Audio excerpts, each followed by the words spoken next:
Welcome to this explainer. Okay, we're diving straight into a massive, frankly, ubiquitous business headache today, and we're going to solve it using a perfectly elegant engineering blueprint. Look, if you've ever tried to roll out a new system or process while the business is running at full speed, you know the pure chaos that can happen. It's rough. So we're exploring what's known as the dam strategy.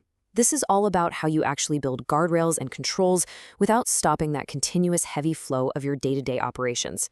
Let's get right into it. So to really grasp this strategy, think about this core engineering conflict. How on earth do you build a solid wall right in the middle of a raging river? It's kind of a mind bender, right? Because you can't just press pause on a rushing river, politely ask the water to hold off for a few months while you pour concrete, and then press play again. Nature just doesn't work that way. And honestly, neither does business. Just like that river, you can't just halt live, high-volume business operations to install a shiny new guardrail. Your sales, your transactions, those daily workflows, they absolutely have to keep flowing. All right, here is our structural blueprint for today's explainer. 1. Don't stop the river. 2. The dam rollout strategy. 3. 4 steps to build. 4. Proven business analogs. And finally, 5 critical watchouts. Starting with Section 1, don't stop the river. Let's look at the reality of live business volume. Okay, if you've ever survived a disastrous CRM or ERP rollout, that shared corporate trauma where finance is literally in tears and IT hasn't slept since Tuesday, you know exactly why traditional rollouts fail. People try to force the entire massive flow of the business into a brand new, untested system on day one. But here's the reality. A heavy, continuous flow will absolutely destroy a half-built wall. If you try to hold back the entire river of daily transactions all at once, the sheer pressure of those complex, weird, unexpected edge cases, it's going to tear down your new processes before the proverbial concrete even sets. Engineers know this, which is exactly why they never try to hold back the whole river on day one. And that brings us to our core concept. The dam strategy is essentially a framework for rolling out system guardrails into live, high-volume environments by redirecting the flow rather than halting it. That's the real magic trick here. We aren't stopping the business. We're just temporarily redirecting the flow so we can build our structure safely, just like a master engineer would. Moving on to Section 2, the dam rollout strategy. Let's map this engineering concept directly to your business. When you look at dam construction next to a guardrail rollout, the steps just line up perfectly. In engineering, you've got a river in full flow that can't be paused. In business, that's your live transaction volume that simply cannot halt. So what do the engineers do? They cut a diversion channel to carry the river around the construction site. For your business, you do the exact same thing by opening a controlled exception stream for cases that have a legitimate reason to bypass the new system. Next, in physical construction, the main wall goes up completely dry, safely away from that live flow. In your business, your new guardrail gets to mature on the compliant flow, that standard, everyday routine business that routes through the new system perfectly. Finally, engineers use a cofferdam to seal the physical diversion channel stage by stage. And in business, you close up those exception streams one at a time until everything is fully absorbed. All right, Section 3, 4 steps to build. Time to pour the concrete. To actually execute this strategy, we're looking at 4 clear sequential steps. Step 1, full stop. Step 2, cut diversion channel. Step 3, let majority flow. And Step 4, seal the channel.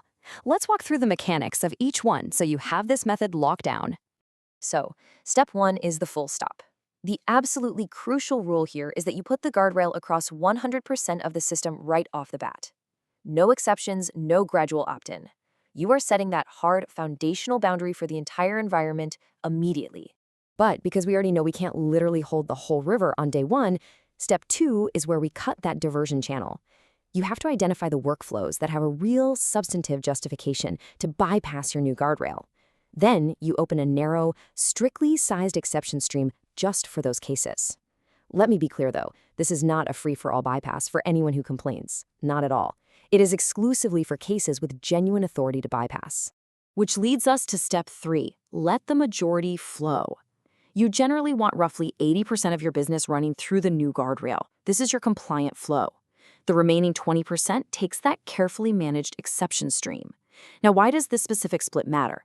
Because that 80% is where the magic happens. As standard business flows through the new guardrail, the benefits start showing up. The sluice gates open, the water is tested, and you actively build organizational confidence on that easy, compliant flow, long before you ever have to tackle those really complex, headache-inducing edge cases. And finally, step 4, seal the channel.